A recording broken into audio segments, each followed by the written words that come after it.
How many deals are you losing every single month or quarter when your prospect says, I need to think about it? In today's video, I'm going to walk you through my 5-step method to overcome this so you can close those deals much faster. Hey, I'm Recession, founder of Vendlink Consulting Group, in which we provide modern sales training and coaching for reps and teams so you can blow out your sales targets and earn $250,000 to $500K plus and become the elite sales pro you've dreamed of. Now, prior to this, I was in corporate sales and sales leadership, in which I hit and exceeded my quota 13 years in a row, doing 100, 250% and hit club almost every single year. Now, this objection used to frustrate the heck out of me, and the way I used to try to overcome it was by trying to convince someone why now was the time, or I try to leverage end of month discounts or things like that. Now, all those things made me feel really gross, and they pretty much never worked. So let's talk about what I recommend you should do instead. So first thing, which is really important for you to understand, is when your prospects say, I need to think about it, it's actually not an objection, but a deflection of making a decision. And beneath that is potentially a real concern or concerns. So our goal when we hear I need to think about it is to get to the root cause of what they need to think about. So in order to do that, we need to get our prospect to feel, for lack of a better term, psychologically safe to share with you. So we're going to use this 5-step heart method to do that. So the first is the H. We must make sure they feel heard. And that may sound something like, hey, Carol, no problem at all. I definitely want you to think about it. Pause. Now note here, my tone is soft, it's easy. We don't want to be over aggressive or over the top here. Now next, we want to go into the E, the elaborate. Here, we want them to elaborate on what they're actually thinking about. So that might sound something like, hey, so when you say you want to think about it, if you don't mind me asking, what's on your mind?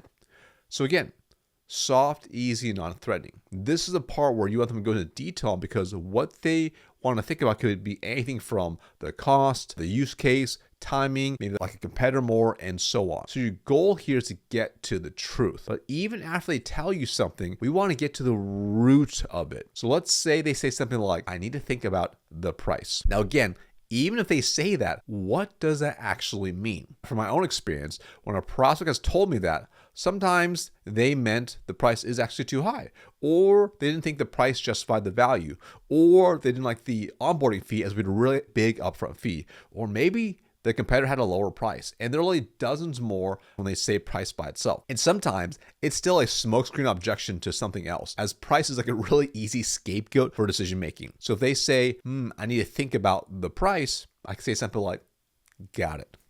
When you say price, what's on your mind specifically? And again, whatever they say, even if it wasn't price, I still want to go more detail and really have them elaborate on it. But of course, in our situation here, we'll just say it's on price. So let's just say at that point, they say something like, well, I have a budget of $50,000 for this year that ends at the end of this month, and your solution is $75,000, so we'd be over budget. But next year's budget is $75,000, so I'm thinking about delaying this a month for the new budget to roll over. Now, if you note here in this specific example we're just talking about right now, if they're saying something like this, it's actually not a price objection, more of a logistical objection of budgets and timing. So I can actually double down now on the elaborate. And that might sound something like, so to make sure I heard you right, you're actually good with the price. It's more of figuring out the budget, logistics, and timing. Is that right? Now, if they say, yes, we're going to move to the next step of the heart framework, the A, which sounds something like, aside from objection X, is there anything else? Or, so Carol, aside from the budget, logistics, and timing, if we can get this figured out, is there anything else giving you pause? So this is really, really powerful, because this helps us isolate and make sure there are no other objections. Because if you don't do this, on the flip side, what ends up happening is if you try to overcome this objection, they start giving you more objections after that, and it feels like you're in a boxing match going back and forth, which we don't want to do. So you want to make sure you hit that A piece. Now, next, we're going to go into the R, which is re-clarify the value proposition.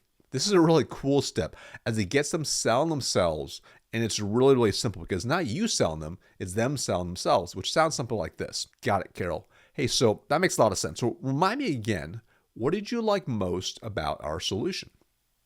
Stop talking, that's it. Now I'll let them sell you.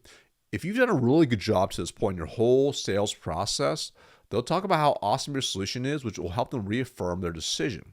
So let's recap so far. Your prospects start with, I need to think about it.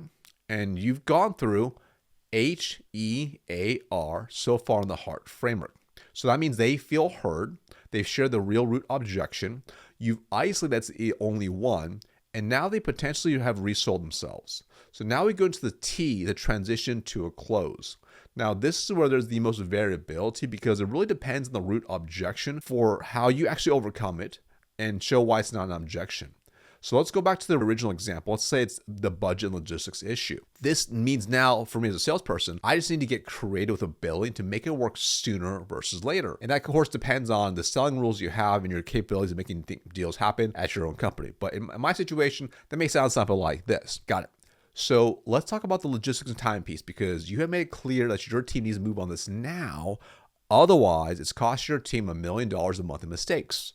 So any delay is expensive. Is that pretty fair to say? Now, if I did a really great job on my discovery and cover all that stuff and I now bring it back on the back end, they're going to say yes. All right. So, all right, let's say they say yes. Cool. So now I'll continue on. So if there was a way we could start helping you now, but potentially split the billing up, meaning we bill you for $50,000 this fiscal year to satisfy this year's budget, and then 30 days later in your new fiscal year, in the new budget, we issue the remaining $25,000 bill, would that potentially work?